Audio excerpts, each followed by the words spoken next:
સ્વામિનારાયણ સાક્ષાત્ અક્ષર પુરુષોત્તમ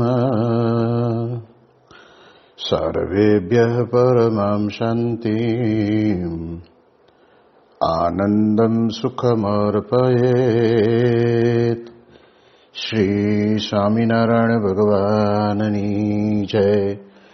શ્રી અક્ષર પુરુષોત્તમ મહારાજની જય. શ્રી ગુણાતીતાનંદ સ્વામી મહારાજની જય. શ્રી પ્રમુખ સ્વામી મહારાજની જય. શ્રી મહંત સ્વામી મહારાજની જય. પ્રગટ ગુરુ હરિ પરમ પૂજ્ય મહંત સ્વામી મહારાજની આજ્ઞા અને આશીર્વાદથી આપણે બધાએ નિત્ય પ્રાતઃ કથાનો લાભ લઈ રહ્યા છીએ. આજે આપણા માટે મે મહિનાની 21મી તારીખ અને મંગળવારનો મહાપવિત્ર દિવસ છે. 1253મી સભા થાય છે. કહત હૈ સહજાનંદ એ વિષય ઉપર 904મો દિવસ થાય છે. આજનો દિવસ એટલે ભારતીય કેલેન્ડરની અંદર આપણને બતાવે છે કે આજે નરસિંહ ભગવાન પોતે પ્રગટ થયા હતા અને એટલા જ માટે નરસિંહ જયંતી કહેવામાં આવે છે. ભારત વર્ષના ઇતિહાસની અંદર ભગવાનના જે અવતારો થયા તેમના જન્મથી માંડીને ધામ ગમન સુધીની ઘણી બધી વાતો આપણા શાસ્ત્રોની અંદર નોંધાયેલી છે. પરંતુ ભગવાન સ્વામિનારાયણ આપણને કહે છે એ પ્રમાણે કેટલુંક તો ભગવાનને અવતાર એક માત્ર ને માત્ર એક નિમિત્ત માટે લેવો પડ્યો હોય એવો પણ આપણને ઇતિહાસ જાણવા મળે છે. અને એને આપણે ખૂબ સારી રીતે સમજવાનો પ્રયત્ન કરીએ.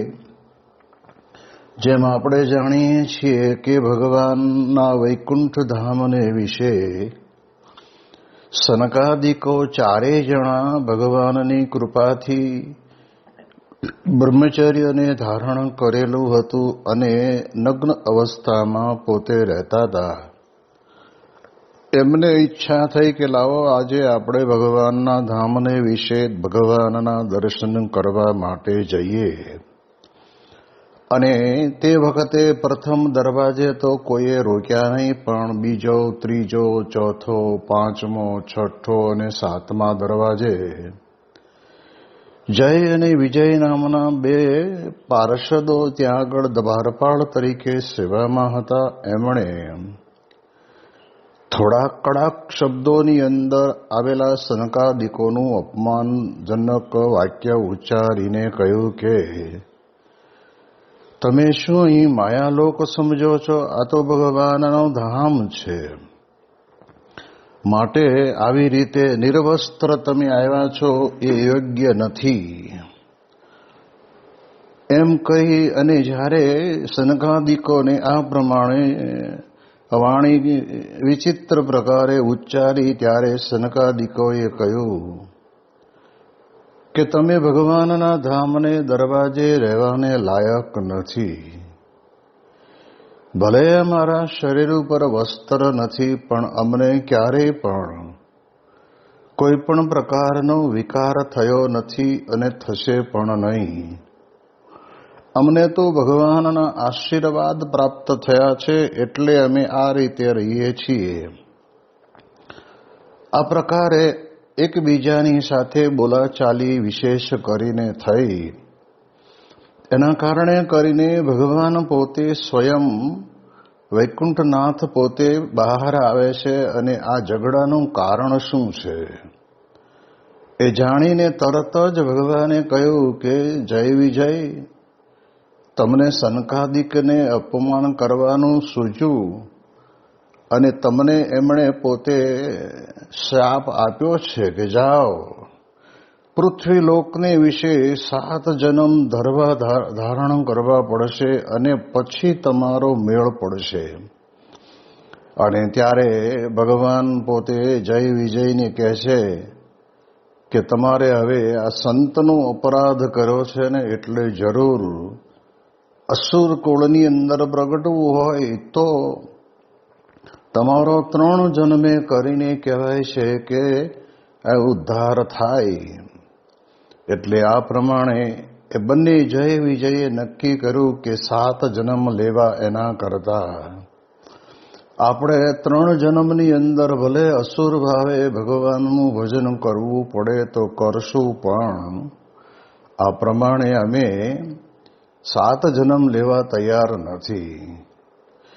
હવે અહીંયા એક વાત આપણે એ પણ વિચારવાની છે કે આખા વિશ્વની અંદર દરેક સંપ્રદાયની અંદર અથવા તો દરેક જગ્યા ઉપર આપણને સાધુ મહાત્માના દર્શન થતા હોય છે. તો આપણે જાણી જોઈને કાંઈ આપણે એમની જરૂર નથી. આપણે એમની સાથે વાટાઘાટો કરી અથવા તો આક્રોશમાં આવીને એ સંતનો અપરાધ કરી બેસીએ તો એના કારણે કરીને આપણા જીવનની અંદર આપણને ઘણું બધું નુકસાન થાય છે. કહેતા કે પછી ન કારણે આવી પ્રકારે ભગવાન વચ્ચે રહીને આપણને 3 જન્મ લેવરાવે એવી વાત આવીને ઊભી રહી. એટલે પરમ એકાંતિક સત્પુરુષ અને એમના સંબંધવાળા ભગવાનના ભક્તનો ક્યારેય પણ અવગુણ જોવો નહીં. દૈહિક ક્રિયા ગમે તેવી હોય તો પણ એ ક્રિયાની અંદર પણ આપણે અવગુણ ન જોવો, પણ ભગવાન અને ભગવાનના સંતના સંબંધે કરીને સત્સંગની અંદર જોડાયા છે તો એનો મહિમા સમજીએ, જેથી કરીને આપણામાં પણ એ મહિમાની સરવણી ચાલુ રહે. એટલે આ પ્રમાણે 3 જન્મ લેવા માટેનું નક્કી થયું. એની અંદર પહેલો જન્મ આપણે જાણીએ એ પ્રમાણે જય અને વિજયની અંદરથી જયનો જન્મ આ પ્રમાણે આપણે કહીએ છીએ એ દ્રષ્ટિએ હિરણાક્ષ નામનો અસુરનો થયો અને વિજય એ હિરણ્યકશિપુ નામનો અસુર થયો. હિરણાક્ષ નામના અસુરની મૃત્યુ એટલે કહેતા કે મારવા માટે, એનો નાશ કરવા માટે ભગવાન પોતે વરાહ અવતાર ધારણ કરે છે અને એને ગોતવા માટે થઈને વરાહ ભગવાન પોતાના નાસિકાના અગ્રભાગ વડે કરીને ભૂમિને સૂંઘતા આવ્યા અને જ્યારે એ પ્રાપ્ત થાય છે ત્યારે એની સાથે યુદ્ધ કરીને એને ત્યાં આગળ કહેવાય છે કે હિરણાક્ષનો નાશ કર્યો. ત્યાર પછી હિરણ્યકશિપુને ખબર પડી કે મારા ભાઈને આ પ્રમાણે ભગવાન વિષ્ણુએ જ કહે છે કે આ પ્રમાણે મારી નાખ્યો છે, તો હવે હું એમને છોડીશ નહીં. અને એ ભગવાન આગળ અને પાછળ હિરણ્યકશિપુ અને દોડતા બધી જ જગ્યાએ જાય છે. 3 લોકની અંદર ફરી વળે છે, પણ હિરણ્યકશિપુ પાછળ ને પાછળ હતો. અને પછી ભગવાને વિચાર કર્યો કે હું એવી જગ્યાએ જાઉં કે જ્યાં માણસ કે કોઈ વ્યક્તિ એની આંતરિક તપાસ કરતું જ નથી. એટલે એ પ્રમાણે હિરણ્યકશિપુને અંતરની અંદર બેસી ગયા અને હિરણ્યકશિપુ ચારે બાજુ ગોત્યા કરે પણ મળે નહીં. એટલે પછી હિરણ્યકશિપુએ માની લીધું કે હવે આ દોડીને ગમે તે રીતે પણ મૃત્યુ પામ્યા હશે. સદગુરુ સંત સ્વામી પોતે વાત કરીને કહેતા કે હિરણ્યકશિપુના અંતરની અંદર જઈને ભગવાન બેસી ગયા અને ઓલો બહાર ગોતે છે. એમ આપણા બધાના શરીરની અંદર પણ અંતરની અંદર ભગવાન તો બેઠા છે, પણ આપણે બહાર ગોતીએ છીએ, જેને ભગવાન અને ભગવાનના પરમ એકાંતિક સત્પુરુષની પ્રાપ્તિ થઈ છે, એને ક્યાંય બહાર ગોતવાની જરૂર છે જ નહીં. અને બહાર ગોતશે તો સ્વામી કહે છે કે એવા વિચાર વડે કરીને વરેલી વ્યક્તિને બહાર કાંઈ એવી રીતે ભગવાન નહીં દેખાય. પણ આપણને જેમ સારંગપુરના 10ના વચનામૃતની અંદર કહ્યું છે કે આવા પરમ એકાંતિક સંતના દર્શન થયા ત્યારે એમ જાણવું જે મને સાક્ષાત્કાર ભગવાનના દર્શન થયા. એટલે આપણા અંતરાત્માએ આ એક નક્કી કરવું પડે વચનામૃત જેવા એક ગહન ગ્રંથ દ્વારા અને ભગવાન સ્વામિનારાયણની અમૃત વાણી દ્વારા કે ભગવાન બહાર નથી, પણ આપણી પાસે આપણને મળેલા જે પ્રત્યક્ષ પ્રમાણ સત્પુરુષમાં અખંડ ધારણ કરીને એ સત્પુરુષ પોતે આપણને બધાને દર્શન દાન આપે છે. એટલે આ એક વિચાર પણ આપણ માટે કરવા જેવો છે. હવે અહીંયા આગળ હિરણ્યકશિપુએ નક્કી કર્યું કે હવે આ પ્રમાણે મારા ભાઈનું વેર મારે લેવું હતું, પણ એ તો કાર્ય પૂરું થઈ ગયું. અને પછી એક દિવસ પોતે ત્યાં આગળ એની પત્ની કયાધુ હતી એને કહ્યું કે હવે હું જંગલની અંદર તપશ્ચર્યા કરવા માટે જાઉં છું. એટલે જાય છે ને ગયા પછી ત્યાં આગળ જાય છે ત્યારે દેવોને બધાને ખબર પડી કે આ હિરણ્યકશિપુ મહા વિકરાળ અસુર છે અને જો એ તપ કરશે ને તો પાછા અમારા બધા જ દેવોના સિંહાસન ડોલવા લાગશે. એટલે એમના ગુરુ બૃહસ્પતિ હતા, એમને કહ્યું કે તમે એક કામ કરો, એને તપ કરવામાંથી જેને કહેવાય કે ભંગ કરાવો. અને ત્યારે પોપટના રૂપ લઈને બૃહસ્પતિ પોતે ત્યાં આગળ આવી અને નારાયણ નારાયણ નારાયણ નારાયણ એમ બોલે છે. ત્યારે હિરણ્યકશિપુને મનમાં થયું કે મારા અસુરનું નામ મારા કાન ઉપર મને સંભળાય, કહેતા કે મારે જેની સાથે દ્વેષ છે એનું નામ મારા ઉપર મારા કાનમાં સંભળાય એટલે મને અપશુકન થયા કહેવાય. આવું માનનાર વ્યક્તિ પોતે હિરણ્યકશિપુ ત્યાં આગળ તપશ્ચર્યા કરવાનું હમણાં ટાળે છે અને પાછા આવે છે. અને ત્યારે કહેવાય છે કે એના પત્નીએ પોતે કહ્યું કે તમે તો બહુ લાંબા વર્ષો સુધી તપશ્ચર્યા કરવાના હતા અને કેમ વહેલા પાછા આવી ગયા. અને ત્યારે તે વખતે હિરણ્યકશિપુએ કહ્યું કે જવા દે ને અપશુકન થયા. હવે આ હિરણ્યકશિપુ જે પોતે જેને મળે એને અપશુકન થતા હોય એવો વ્યક્તિ હતો અને એને વળી અપશુકન. પણ એની પત્ની સમજી ગઈ એટલે એણે કીધું કે શું કીધું તમે, અપશુકન છે ને અપશુકન? તો કે હું ત્યાં બેઠો હતો ને તપ કરવા માટે અને ત્યાં એક પોપટ આવ્યો ને પોપટ બોલ કરવા માંડ્યો, નારાયણ નારાયણ નારાયણ નારાયણ નારાયણ. મેં ઘણી વખત એને ઉડાડ્યો પણ ઉડીને પાછો આવીને ત્યાં બેસે અને આવું જ બોલ કરે, નારાયણ નારાયણ નારાયણ. તો એની પત્ની થોડી વાર પછી પાછા ફરી પૂછે કે તમે તો એટલા બધા સક્ષમ છો કે તમે કોઈ દિવસ આવી નક્કી કરેલી ક્રિયામાંથી તમે પાછા આવો નહીં, પણ પાછા આવ્યાનું રહસ્ય મને બરાબર સમજાતું નથી. એટલે ફરી કહ્યું કે અપશુકન એવા થયા અને કે ઓલો મારે જેની સાથે વેર છે ભગવાન નારાયણની સાથે, વિષ્ણુ સાથે, એનું નામ લેતો હતો અને નારાયણ નારાયણ નારાયણ બોલતો હતો એટલે મને અપશુકન લાગ્યા એટલે હું પાછો આવ્યો છું. આમ વાત કરતા કરતા પ્રશંસા કરતા કરતા એ કયાધુએ પોતે આવી જ રીતે 108 વખત નારાયણનું નામ લેવરાવી દીધું. એટલે આપણે ત્યાં આગળ આ ભાગવતના મર્મજ્ઞ સંતો એવી વાત કરે છે કે જે પત્ની પોતાના પતિ ભગવાન તરફ ઓછું ધ્યાન આપતા હોય એ પત્નીએ પોતાના પતિની પાસે આવી રીતે યુક્તિ પ્રયુક્તિ કરીને પણ ભગવાનમાં જોડવા, તો એને ધર્મ પત્ની કહેવાય. બાકી તો સંસારની અંદર તો લગ્ન ગ્રંથિથી જોડાય છે એટલે એક વપરાતો શબ્દ બની જાય. એટલે આપણે સમજવાનું છે કે ઘરની અંદર દરેક વ્યક્તિ ધાર્મિક હોવા જોઈએ.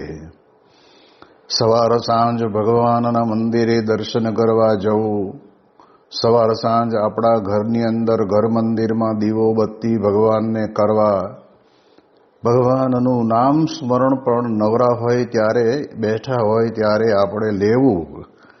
અલક મલકની વાતો કરીને આપણે આપણા જીવનની અંદર સમયને વેડફવો નહીં. એટલે આ પ્રમાણેની વાત આ ઇતર પુરાણની અંદર લખેલી છે. એવી ફૂટનોટની અંદર ભાગવતમાં લખવામાં આવ્યું છે. અને હિરણ્યકશિપુને વળી પાછો વિચાર આવ્યો. એટલે તપશ્ચર્યા કરવા જતા પહેલા એ કયાધુની સાથે એણે અંગસંગ કર્યો હશે. એટલે એ કયાધુના ઉદરની અંદર ગર્ભ રહેલો. હિરણ્યકશિપુ તો પોતે જાય છે અને તપશ્ચર્યા કરવા માટે બેસી જાય છે. અને એવા સમયની અંદર આ બાજુ એવું કહેવાય છે કે દેવોમાં રહેલા ઇન્દ્રને ખબર પડી કે અત્યારે હિરણ્યકશિપુના પત્ની કયાધુ એકલા છે અને એ તપશ્ચર્યા કરવા ગયો છે. લાવ હું ઇન્દ્રલોકની વિશે એને લઈ આવું. આવા એક વિચારે કરીને તે પોતે જ્યારે કયાધુની રાણીવાસને વિશે આવે છે અને ત્યારે નારદજીને પોતાને ખબર પડી કે આ કયાધુના ઉદરની અંદર રહેલો જે એ ગર્ભ છે એ ભગવાનનો પરમ ભક્ત બનવાનો છે. અને ભલે અસુર કુળની અંદર જન્મ લેશે પણ દુનિયાની અંદર એ બાળક બતાવી દેશે કે ભગવાનનું ભજન કરવું અને એમાં ગમે તેવા વિઘ્ન આવે તો પણ પાછું ન પડવું. એટલે નારદજી પોતે ત્યાં આવ્યા અને ઇન્દ્રને થોડા કડક શબ્દોની અંદર કહીને એમને પાછા મોકલી દીધા. અને નારદજીએ સમજી લીધું કે હવે અહીંયા કયાધુને રાખવા યોગ્ય નથી. એટલે આશ્રમની અંદર લઈ આવે છે. ત્યાં આગળ રહીને પ્રભુ ભક્તિ કરે છે. નારદ મુનિ ભગવાન અને ભગવાનના સંતના મહિમાની વાતો કરે છે. પ્રભુ ભજવાની વાતો કરે છે.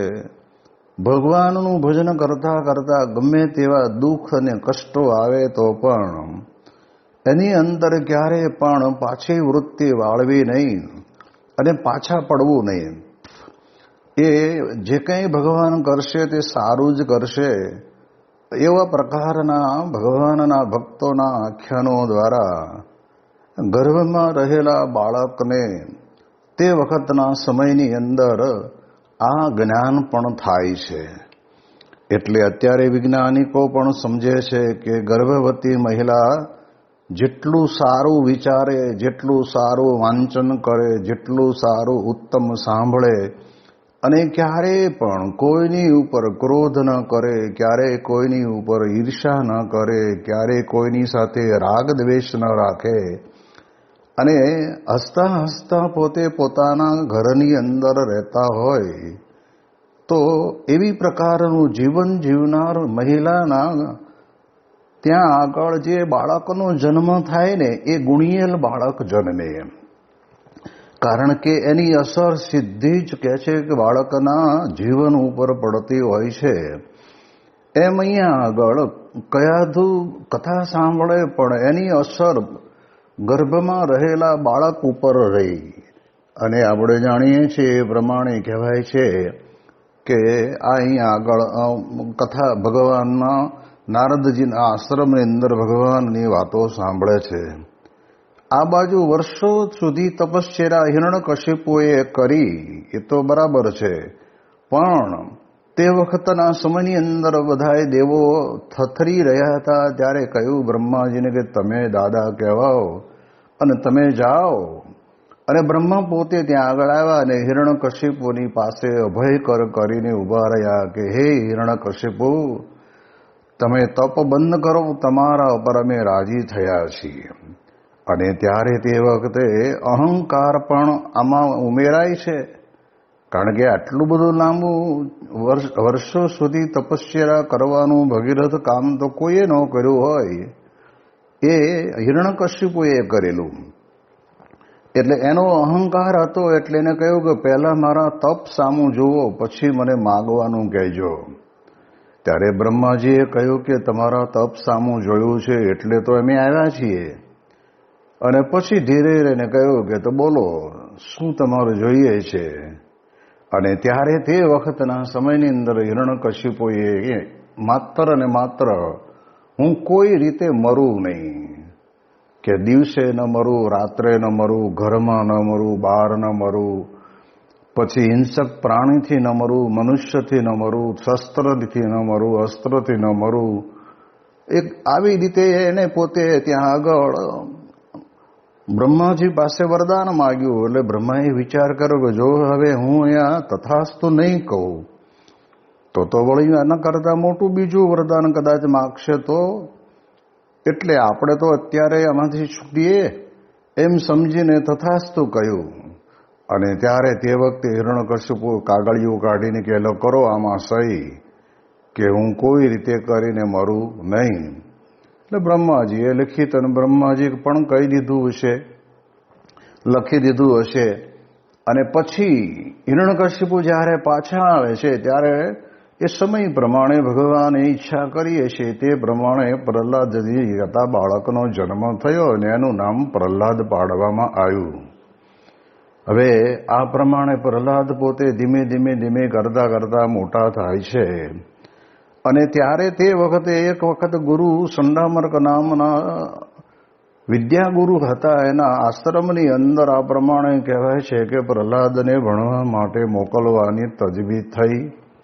એને ત્યાં મોકલ્યા પણ ખરા, પણ પ્રહલાદ તો પહેલેથી જ ભગવાનનું જ્ઞાન ગર્ભમાં રહીને પ્રાપ્ત કરીને આવેલા હતા, એટલે એમને તો ભણવાનું ભણતા હતા, એમાં વાંધો નહોતો. પણ સાથે સાથે પોતાના બાળ મિત્રો હોય ને એને બધાને ભેગા કરે અને કહે કૌમાર આચરેત પ્રાજ્ઞ ધર્માન ભાગવતાનિહ.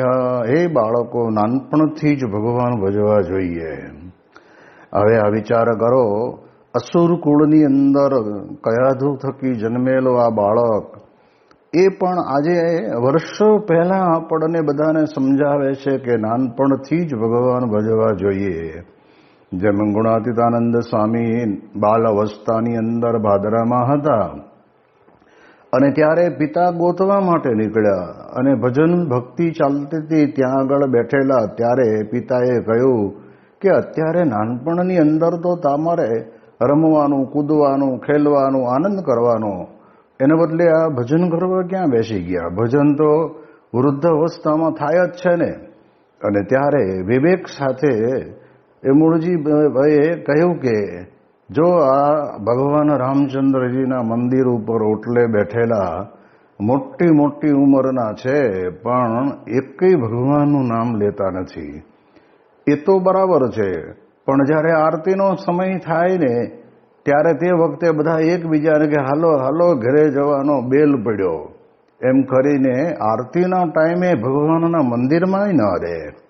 એટલે મૂળ બેઠા મંદિરે ઓટલે પણ કંઈ ભગવાનનું નામ ભજન સ્મરણ કંઈ લીધું નહીં. એટલે આવી રીતે આપણે જાણીએ એ પ્રમાણે, એટલે જ યોગીજી મહારાજ પોતે કહેતા કે બાળકનો જન્મ થાય ને ત્યારથી જ એને ભગવાનને માર્ગે જોડી દેવાનો. અને જો એને આપણે એવી રીતે જોડી દઈએ તો ભવિષ્યની અંદર મોટો થાય પછી તમારે એની કોઈ ચિંતા નહીં. એટલે પ્રમુખ સ્વામી મહારાજ પણ કહેતા કે જો તમે તમારા બાળકોને સંસ્કાર નહીં આપો તો તમારે તમારી સંપત્તિ અને સંતતિ બેય ગુમાવવાનો વારો આવશે. એટલે એટલા માટે થઈને આ પ્રમાણે દરેક સત્સંગીએ પોતાના ઘરની અંદર બાળક અને કે દીકરી કે દીકરો જે હોય તેને સંસ્કારી બનાવવાનું કામ એ જરૂર કરવું પડે. અત્યારના આ જેને કહેવાય ને કલુષિત વાતાવરણની અંદર જેમ લોકો પોતપોતાની ઈચ્છાને મને સ્વચ્છંદ રીતે ફરતા થઈ ગયા છે, એમાંથી એને બચાવીને માતા પિતાની આજ્ઞા પ્રમાણે અને એવા સંસ્કાર આપીએ કે જેથી કરીને ગમે તેવા જીવનની અંદર કષ્ટ આવીને ઊભા રહેવાના હોય તો એમાં પણ એમને ભગવાન કરતા હશે તે સારું કરતા હશે એવી પ્રકારની દ્રઢતા થવી જોઈએ. એટલે આ પ્રમાણે પ્રહલાદજીને માતાના ગર્ભમાં હતા ત્યારથી જ આ પ્રમાણે શીખી લઉતા. અને પછી જ્યારે ભણીને પાછા આવે છે હિરણ્યકશિપુની પાસે, ત્યારે હિરણ્યકશિપુએ પૂછ્યું કે શું ભણીને આવ્યો? તો કે છે કે શ્રવણમ કીર્તનમ વિષ્ણોઃ સ્મરણમ પાદ સેવનમ અર્ચનમ વંદનમ દાસ્યમ સખ્યમ આત્મનિવેદનમ. આ 9 પ્રકારની ભક્તિ ભણીને આવ્યો છું. અને ત્યારે આપણને ખબર પડે કે આ હિરણ્યકશિપુ તરત જ કહે છે કે તારે નારાયણ કે વિષ્ણુનું નામ નહીં લેવાનું, નામ લેવું હોય તો મારું લેવું. અને પછી તો પ્રહલાદજીએ કહ્યું કે વિષ્ણુ ભગવાન સિવાય બીજા કોઈનું નામ લેવા જેવું છે નહીં. અને પછી પ્રહલાદને કોઈ પણ રીતે કરીને મારવ્યો અથવા તો એની હત્યા કરી નાખવી એવા હેતુથી ગાંડા હાથીના પગ નીચે કચડવા મોકલ્યા. એમાં નિષ્ફળતા મળી. મોટા પર્વત ઉપરથી અને નીચે ધક્કો મારીને નીચે આવે છે તો ગુલાબની પથારીમાં હતા. અને કહેવાય છે કે પછી એને જેલની અંદર પૂરે છે તો અઠવાડિયા સુધી ખાવાનું મળતું નથી તો પણ જીવે છે. એટલે આ પ્રકારે જુદા જુદા સાપના કૂવાની અંદર ઉતારે છે તો પણ એની અંદર સર્પ એને સર્પદંશ કરતા નથી. આ બધી જ પ્રકારે દુઃખી કરે છે. અને છેલ્લે પછી હોલિકાને કહે છે કે તું અગ્નિ પ્રગટાવીને બેસી જા, અને તને તો તારી પાસે આ પ્રમાણે વસ્ત્ર છે એટલે તને અગ્નિ અડશે નહીં, પણ આ બાળક ત્યાં આગળ મૃત્યુ પામશે, બળી જશે. અને ત્યારે ભગવાનની દયાથી બધી જ જગ્યાએ ભગવાને જ્યારે એની રક્ષા કરી છે તો આ તો ભક્તે પણ રક્ષા કરવા માટે ભગવાને એવો પવન ફૂંક્યો ને કે એના શરીર ઉપર રહેલું વસ્ત્ર હતું એ હોલિકાનું, એ પ્રહલાદજી એને ત્યાં ઓઢાડી દીધું અને હોલિકા ત્યાં બળી ગઈ. એટલે આ પ્રકારે બધું બન્યા પછી એક વખત કહ્યું કે બોલ તારો ભગવાન ક્યાં છે? અને ત્યારે પ્રહલાદજી કહ્યું ક્યાં નથી. અને પછી દગદગદ લોખંડના થાંભલાને બતાવીને કહ્યું આમાં, તો કે એમાં છે. અને ત્યારે એને બાથ ભીડીને ત્યારે એમાંથી ભગવાન નરસિંહ પોતે પ્રગટ થયા. અને તરત જ વૈશાખ સુધી 14નો દિવસ હતો. સંધ્યાકાળ ઢળવાની તૈયારી હતી. અને ખોળામાં લઈને એ ઘરના ઉંબરા ઉપર બેસીને પૂછ્યું કે બોલ દિવસ છે કે રાત છે કે દિવસે નથી ને રાત નથી, ઘરમાં છો કે બહાર છો કે ઘરમાં નથી ને બહાર નથી, ઉપર છો કે નીચે છો કે ઉપરે નથી નીચે નથી, શસ્ત્ર છે કે અસ્ત્ર છે કે શસ્ત્ર પણ નથી ને અસ્ત્ર પણ નથી. અને કહે છે કે આ પ્રમાણે મનુષ્ય છે કે પશુ હિંસક પ્રાણી છે તો એ નથી. અને ત્યારે એ વખતે હિરણ્યકશિપુ બોલ્યો કે આ કલમની મને ખબર નહોતી, નહીંતર આ એ લખાવી લે. તો જો માણસ માત્ર આ પ્રમાણે પોતાના જીવનની અંદર મરવું નથી એવી ભાવના રાખે છે, પણ અહીંયા આગળ હિરણ્યકશિપુને તે વખતે એની સાથે એને મૃત્યુ પમાડ્યો. અને પ્રહલાદજીને કહ્યું કે પ્રહલાદજી માગ માગ. ત્યારે પ્રહલાદ કહે કે ભગવાન તમે અત્યાર સુધી મારી જે રક્ષા કરી છે એને હું રક્ષા માનતો નથી. મારા ઇન્દ્રિયો અંતઃકરણના ગણ અને શત્રુ થકી રક્ષા કરશો ને ત્યારે સાચી રક્ષા માનીશ. આ પ્રમાણે કહેવાય છે કે હિરણ્યકશિપુ નો ઉદ્ધાર કરવા માટે એટલે જય અને વિજયનો પહેલો જન્મ આ પ્રમાણે થયો કે જેની અંદર હિરણાક્ષને હિરણ્યકશિપુને વરાહ અને નરસિંહ ભગવાને પોતે આ પ્રમાણે એને મૃત્યુને ઘાટ ઉતાર્યા અને એ પ્રમાણે એને કર્યું, એમ ભગવાન નરસિંહજી પોતે આજે પ્રગટ થયા. એટલે બીએપીએ સંસ્થા અને સંપ્રદાયની અંદર સંતો બધાએ નરસિંહ જયંતીનો ઉપવાસ કરે છે અને ફરાળી ઉપવાસ કરી અને સાંજે જન્મ થયા પછી એ અન્નને અંગીકાર કરે છે. આવું એક અદ્ભુત નરસિંહ આખ્યાન નરસિંહ જયંતીના દિવસે આપણે ભાગવતના આધાર ઉપર માણ્યું. વિશેષ વાતો આપણે આવતીકાલે વચનામૃત આધાર ઉપર જાણીશું. શ્રી સ્વામિનારાયણ ભગવાનની જય.